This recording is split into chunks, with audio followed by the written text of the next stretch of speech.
Everybody, welcome back to our channel. ఈరోజు వీడియోలో మన డైలీ లైఫ్లో మనం ఎక్కువగా యూజ్ చేసే సెంటెన్సెస్ని ఇంగ్లీష్లో ఏ విధంగా చెప్పాలో ఈ వీడియోలో తెలుసుకుందాం. ముందుగా నా వీడియో కనుక మీకు నచ్చినట్లయితే లైక్ చేయండి, షేర్ చేయండి, అలాగే సబ్స్క్రైబ్ చేయడం మాత్రం మర్చిపోవద్దు. Okay, let's go to the topic. First one, వీలైతే నాకు కాల్ చేయి. వీలైతే మనం మళ్ళీ కలుద్దాం. వీలైతే ఒకసారి మా ఇంటికి రా, ఇలా అంటుంటారు కదా. అంటే వీలైతే అనే వర్డ్ని మనం చాలా సందర్భంలో యూజ్ చేస్తూ ఉంటాం కదా. సో ఈ వర్డ్కి సంబంధించిన మరికొన్ని ఎగ్జాంపుల్ సెంటెన్సెస్ అనేవి చూద్దాం. ఫస్ట్ వన్, వీలైతే నన్ను క్షమించండి. వీలైతే నన్ను క్షమించండి అని ఇలా అంటుంటారు కదా. దీన్ని ఇంగ్లీష్లో if possible please forgive me. If possible అంటే వీలైతే, ప్లీజ్ ఫర్గివ్ మీ అంటే నన్ను క్షమించండి. సీ ద నెక్స్ట్ వన్, వీలైతే నాకు కాల్ చేయి. వీలైతే నాకు కాల్ చేయి అని చెప్పాలనుకున్నప్పుడు దీన్ని ఇంగ్లీష్లో call me if possible. Call me అంటే నాకు కాల్ చేయి, ఇఫ్ పాసిబుల్ అంటే వీలైతే. సీ ద నెక్స్ట్ వన్, వీలైతే మనం మళ్ళీ కలుద్దాం. వీలైతే మనం మళ్ళీ కలుద్దాం అనేదాన్ని if possible let's meet again. If possible అంటే వీలైతే, లెట్స్ మీట్ అగైన్ అంటే మనం మళ్ళీ కలుద్దాం. సీ ద నెక్స్ట్ వన్, వీలైతే అతన్ని ఇక్కడికి రమ్మనండి. వీలైతే అతన్ని ఇక్కడికి రమ్మనండి అనేదాన్ని if possible ask him to come here. If possible అంటే వీలైతే, ask him to come here అంటే అతన్ని ఇక్కడికి రమ్మనండి. సీ ద నెక్స్ట్ వన్, వీలైతే నేను అక్కడికి వెళ్తాను అంటే నాకు కనుక వీలైతే నేను అక్కడికి వెళ్తాను అని చెప్పాలనుకున్నప్పుడు if possible I will go there. If possible అంటే వీలైతే, ఐ విల్ గో దేర్ అంటే నేను అక్కడికి వెళ్తాను. సీ ద నెక్స్ట్ వన్, వీలైతే వాళ్ళని ఆఫీస్కి రమ్మనండి. వీలైతే వాళ్ళని ఆఫీస్కి రమ్మనండి అనే దాన్ని ఇంగ్లీష్లో if possible ask them to come to the office. If possible అంటే వీలైతే, ask them to come to the office అంటే వాళ్ళని ఒకసారి ఆఫీస్కి రమ్మనండి అని. సీ ద నెక్స్ట్ వన్, వీలైతే నేను ఇక్కడే ఉంటాను. వీలైతే నేను ఇక్కడే ఉంటాను అనేదాన్ని if possible I will stay here. If possible అంటే వీలైతే, ఐ విల్ స్టే హియర్ అంటే నేను ఇక్కడే ఉంటాను. సో ఈ విధంగా మనం వీలైతే అనే వర్డ్కి సంబంధించిన కొన్ని రిలేటెడ్ ఎగ్జాంపుల్ సెంటెన్సెస్ అనేవి చూసాం కదా.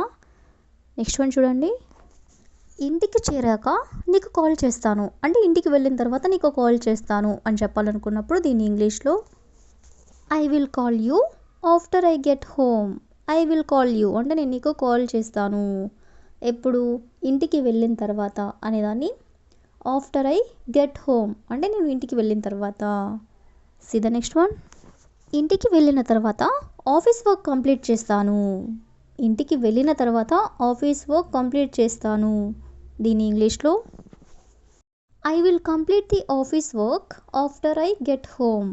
I will complete the office work అంటే నేను ఆఫీస్ వర్క్ కంప్లీట్ చేస్తాను ఆఫ్టర్ ఐ గెట్ హోమ్ అంటే నేను ఇంటికి వెళ్ళిన తర్వాత. సీ ద నెక్స్ట్ వన్, నేను ఇంటికి వెళ్ళిన తర్వాత నీకు కాల్ చేస్తాను. ఇంటికి వెళ్ళాక నేను కాల్ చేస్తాను అని ఇలా అంటుంటారు కదా. దీని ఇంగ్లీష్లో I will call you after I get home.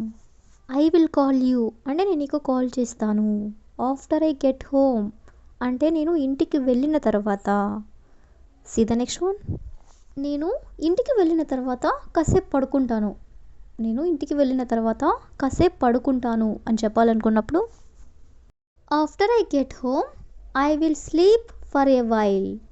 After I get home అంటే నేను ఇంటికి వెళ్ళిన తర్వాత, ఐ విల్ స్లీప్ అంటే నేను పడుకుంటాను, ఫర్ ఎ వైల్ అంటే కాసేపు పడుకుంటాను అని. సీ ద నెక్స్ట్ వన్, నేను ఇంటికి వెళ్ళిన తర్వాత భోజనం చేస్తాను. ఇంటికి వెళ్ళాక భోజనం చేస్తాను అంటుంటారు కదా. దీన్ని ఇంగ్లీష్లో I will eat after I get home.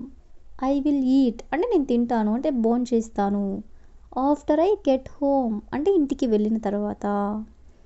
So ఈ విధంగా మనం ఇంటికి వెళ్ళిన తర్వాత అనే వర్డ్ని కూడా తీసుకొని దానికి సంబంధించిన కొన్ని రిలేటెడ్ ఎగ్జాంపుల్ సెంటెన్సెస్ అనేవి చూసాం కదా. నెక్స్ట్ వన్ చూడండి, అక్కడ యాక్సిడెంట్ జరగడం నేను చూశాను. అక్కడ యాక్సిడెంట్ జరగడం నేను చూశాను అనేదాన్ని ఇంగ్లీష్లో I saw an accident happen there. I saw అంటే నేను చూశాను, యాన్ యాక్సిడెంట్ అంటే యాక్సిడెంట్, హ్యాపెన్ దేర్ అంటే అక్కడ జరగడం, అంటే అక్కడ యాక్సిడెంట్ జరగడం నేను చూశాను అని. See the next one. వాళ్ళు గొడవ పడడం నేను చూశాను. వాళ్ళు గొడవ పడడం నేను చూశాను అనేదాన్ని I saw them fighting. I saw them fighting అంటే వాళ్ళు గొడవ పడడం నేను చూశాను. See the next one. అతను ఆమెని నెట్టడం నేను చూశాను. అతను ఆమెని నెట్టడం నేను చూశాను అనేదాన్ని I saw him push her. I saw him push her అంటే అతను ఆమెని నెట్టడం నేను చూశాను. See the next one. అతను కారులోంచి దిగడం నేను చూశాను. అతను కారులోంచి దిగడం నేను చూశాను అనేదాన్ని I saw him get out of the car. I saw him get out of the car అంటే అతను కారులోంచి దిగడం నేను చూశాను. See the next one. ఆమె డబ్బులు ఇవ్వడం నేను చూశాను. ఆమె డబ్బులు ఇవ్వడం నేను చూశాను అనేదాన్ని I saw her giving the money.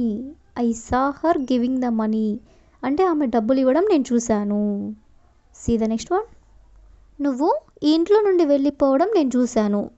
నువ్వు ఇంట్లో నుండి వెళ్ళిపోవడం నేను చూశాను అనేదాన్ని ఇంగ్లీష్లో I saw you leaving the house.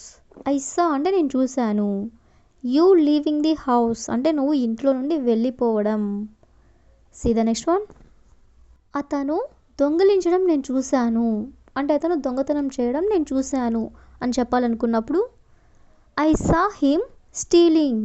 I saw him stealing అంటే అతను దొంగిలించడం నేను చూశాను. స్టీలింగ్ అంటే దొంగిలించడం. See the next one. అక్కడ ఎవరో ఉండడం నేను చూశాను. అక్కడ ఎవరో ఉండడం నేను చూశాను అనేదాన్ని I saw someone there. I saw someone there అంటే అక్కడ ఎవరో ఉండడం నేను చూశాను. See the next one. అతను బస్ వైపు పరిగెత్తడం నేను చూశాను. అతను బస్ వైపు పరిగెత్తడం నేను చూశాను. దీని ఇంగ్లీష్లో I saw him running towards the bus. I saw him అంటే నేను అతన్ని చూశాను, రన్నింగ్ టువర్డ్స్ ది బస్ అంటే బస్ వైపుగా పరిగెత్తడం. సో ఈ విధంగా మనం నేను చూశాను అనే వర్డ్కి సంబంధించిన కొన్ని రిలేటెడ్ ఎగ్జాంపుల్ సెంటెన్సెస్ అనేవి చూసాం కదా. So that's all for today. I hope you all like this video. Thank you for watching. Don't forget to like and subscribe Ashu Official.